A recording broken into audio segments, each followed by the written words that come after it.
Hello and welcome everyone to this special live of the Hindu. Today we discuss how Maharashtra cabinet is going to look like, and it's an important day for Maharashtra's political history today because it's after 12 days that finally a government is going to be in place after the results, and most importantly, it has been decades since Maharashtra had seen this kind of a landslide victory by any political party or by any political alliances.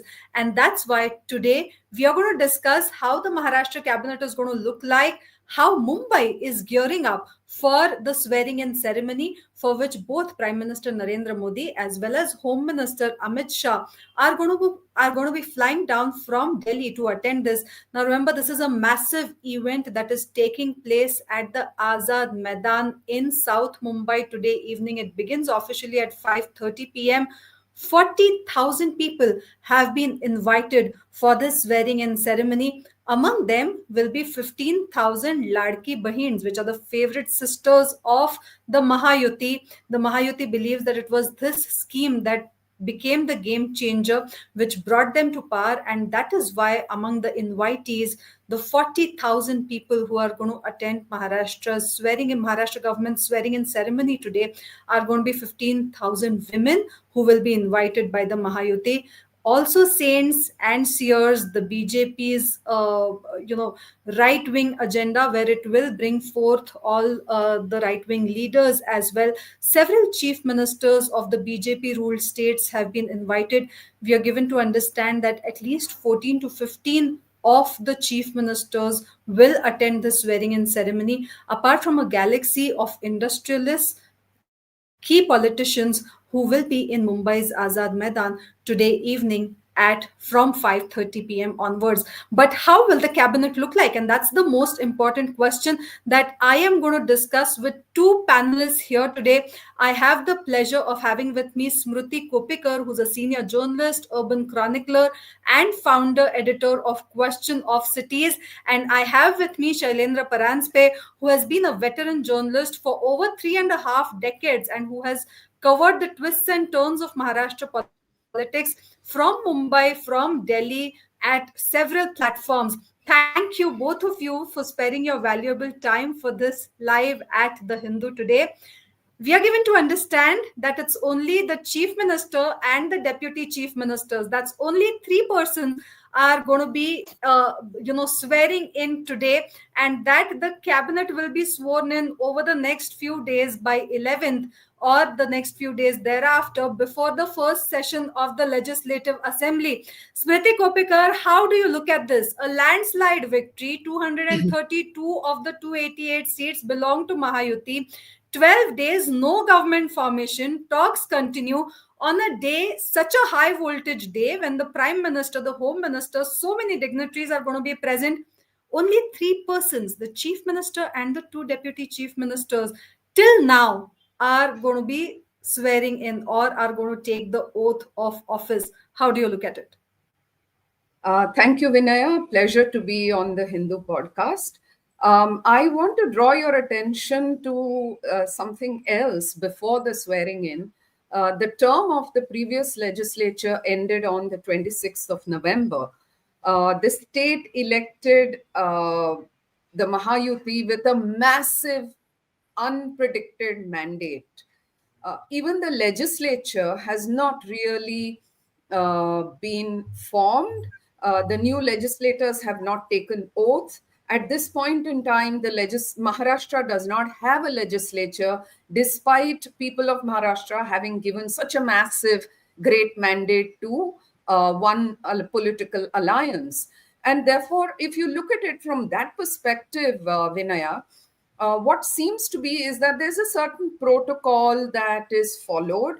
The legislatures form, legislators take oath, the leader of the house is elected or the leader of the largest party is elected, then the coalition is, if necessary, is formed, and then that person goes to the governor to stake a claim to form the government. In this case, as you know very well, the president of the BJP Maharashtra unit declared that a government would be formed on so and so date with the governor being Unilateral nowhere. declaration with That's nobody else right. on board from Yeah. the party But organization, not from the legislature, really. so my the point I was trying to get to is this, that the mandate has not given Maharashtra a legislature yet. The As you pointed out, the formation of the government or the chief minister and his deputies has been delayed by a good 12, 13 days after this mandate, which was a very, very clear mandate if we accept that there has been no foul play with the EVMs. But what this tells me is that the fact that only Mr. Fadnavis will take oath of office today and two deputy chief ministers, and the swearing in of the cabinet is maybe another week, 10 days away, it tells me that all is not well in this alliance. It should have been great going, but all is not really well within this alliance at the moment. There are tensions that were probably anticipated, some not anticipated. And this instability within this alliance, I'm afraid, is going to play out not just over the next week or 10 days till the cabinet is formed, but over the next few months as well. We are going to see some pulls and pushes and some level of instability within the Mahayuti. We should not be Such an surprised if we. interesting point you make, Smriti Koppikar. Thank you so much. Let me bring in Shailendra Paranjpe at this point in this conversation. Shailendra Paranjpe, Smriti Koppikar says all is not well, and the very fact that only the chief minister and the deputy chief ministers are going to take the oath of office today. That's the information we are getting till now. Things might change in the next 5.5 hours. You never know, but the fact that despite a massive mandate, the cabinet is not going to be sworn in today, the legislature is not in place. Do you agree with Smriti that all is not well? Why do you think this delay? Yeah, first point is all is not well in Mahayuti or Mega Alliance is right. No doubt in that because after a result on 23rd, now it's 5th. So it is not 8 days or 10 days, it's 13th day today, perhaps 13th or 14th day. So what people expect is that out of a massive mandate, they should have formed government on second day or third day or fourth day or fifth day. But that doesn't happen in politics because I will remind it was in 2004 when NCP and Congress had majority. Sushil Kumar Shinde was the chief minister. They won the elections. Vilas Rao was made chief minister, and it took almost a month or more than a month to form government, despite the fact that they had majority. So. I think Smruti and you also are adequately senior to understand that this process of formation of government after any election results at least takes 8 to 10 days. There is uh, no different fact in the history that they form it on second day or third day. But there is all is not well in Mega Alliance is right because Eknath Shinde, being not a seasoned politician as seasoned as Fadnavis or Ajit Pawar is, and that is why Ajit Pawar, even before the results, he had adequately made clear that I am not in the race of being chief minister because I am fighting very less seats. So that is a politically wise statement. Whereas Shinde, even after the election results, is showing as if he should be made chief minister, despite the fact that he knows that he will not be made chief minister. The moment he starts the vote of dissent or he expresses his mind that he still thinks that his face was uh, projected to win the elections, his face was there definitely, but the point is that Ladki Bahin Yojana or favorite sister scheme has come from RSS and Madhya Pradesh. They have borrowed it right from Madhya Pradesh, like Right to Services Act.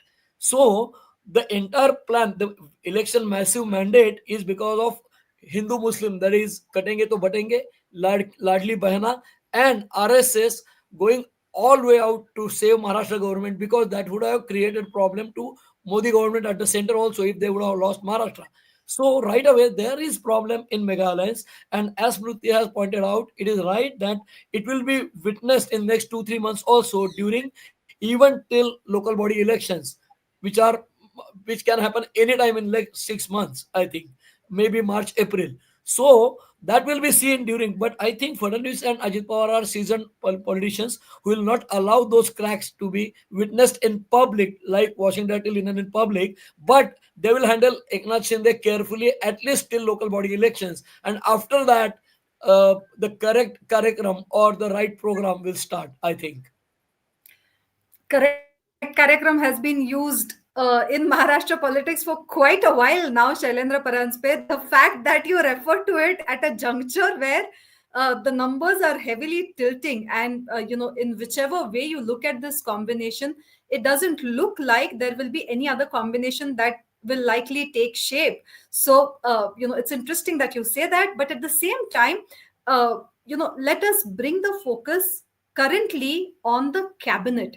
The fact that there will be no other cabinet minister who will be sworn in today, despite aspirations among the BJP leaders, among the Shiv Sena leaders, among the NCP leaders, that they should have been a part of such a big ceremony that is being held at an unprecedented level in Mumbai. What does that reflect to you? For whom Yes, it to is? you, For me Shailendra or Paranjpe. Shruti? Yes, Okay, yes, for you, okay. Shailendra Paranjpe. Right away, when they have massive mandate, like what we have witnessed during the seat sharing formula for going for the assembly polls. Now, Mega Alliance, as we know, BJP had 105, 106 MLAs. Ajit Pawar and Eknath Shinde together had to the tune of 100 MLAs, including independents or their alliance partners. So they had sitting 200 MLAs. So they wanted to distribute only 88 remaining seats. So, in the same way, now since they have massive mandate on more than 225 seats, there will be a problem of plenty. Like too many cooks spoil the food. They have problem of plenty. Now, in every district, there are five, six, seven aspirants to make a cabinet, a ministerial berth. Now, a theory is being told in the corridor of powers within BJP that now they want to shun away veterans or senior leaders. Same thing applies to Ajit Pawar's party, that they really don't want to maintain their veterans in the cabinet. So there are permutations and combinations. So when Prime Minister is coming, Rajnath Singh, the Nadda, and all those are coming from Delhi, and swearing in will happen. And the moment media and TV will start floating news and sending a massive message to the public through social media as well as television channels that all is not well, and there is a fight almost in every district over ministerial berths. So right away there is no problem whatsoever when these three are going to take oath. So the biggest achievement is that Eknath Shinde has been convinced to take oath. Plus, Ajit Pawar already is ready, and Fadnavis. If the three take oath, there will not be any problem. Now, right now, the situation is Ajit Pawar has already made it clear that I will tell you as to how many birds I want and what kind of portfolios I want only after Eknath Shinde discloses his cards. Now, Eknath Shinde's man, that Bharat Gogawale, has right away 1 hour back has given a bite to TV media that he has told that we will be having our ministers taking oath on 12th of this month.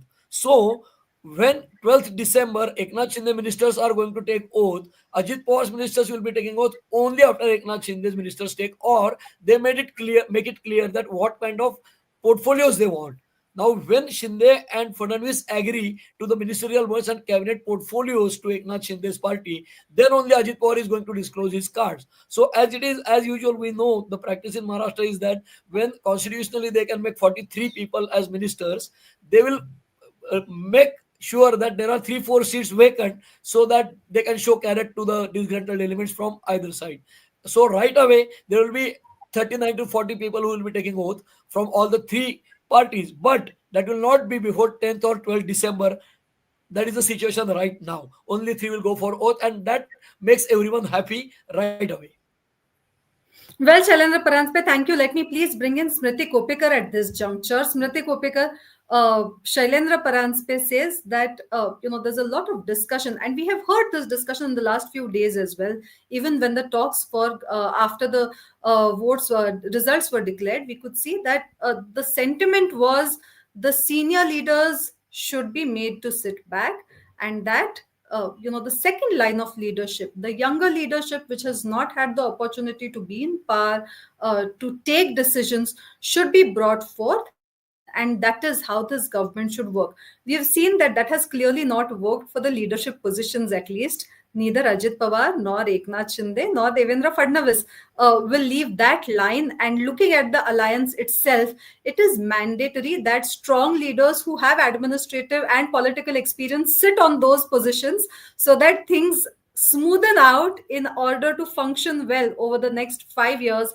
But when it comes to the cabinet berths, do you see that that line of thinking will probably be given a thought, though it may not be true, because it doesn't look like Eknath Shinde will be able to have the power to dispense with the veterans he has in his party.